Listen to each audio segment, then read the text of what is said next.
गेल्या 5 वर्षापासून मेळघाटातील अतिदुर्गम आदिवासी गावातील अत्यंत गरीब गरजूंना कपडे व जीवनापयोगी वस्तूंचे वाटप कर्मयोगी संत गाडगेबाबांच्या प्रेरणेने दानशूर लोकांच्या सहकार्याने 2 ऑक्टोबर 2015 पासून अविरतपणे सुरू आहे।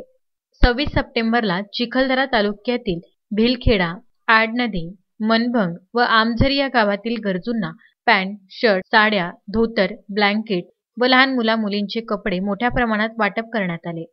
या समाजसेवी कार्यात आधार फाउंडेशनचे अध्यक्ष प्रदीप बाजळ, सचिव डॉक्टर अनिल ढवळे, सर्वश्री सदस्य संजय राऊत, सतीश क्षीरसागर, अरविंद विंचुरकर, डॉक्टर चित्रा ढवळे, विंचुरकर, संजय खर्चे, प्राध्यापक उल्का वाडेकर, प्राध्यापक पाटील, वैशाली बाजळ यांनी सहभाग घेतला। कृतिका अनिल ढवळे हिने आपल्या प्रथम नोकरीच्या पहिल्या पगारातून 50 सोलापुरी चादरी व 50 धोतर आधार फाउंडेशनला वाटपाकरिता देऊन सहभागी झाल्या। आधार फाउंडेशनच्या वतीने कृतिका हिचे अभिनंदन आणि धन्यवाद। या मदतीमुळे मेळघाटातील गरीब मुलांच्या चेहऱ्यावरील आनंद ओसंडून वाहत होते।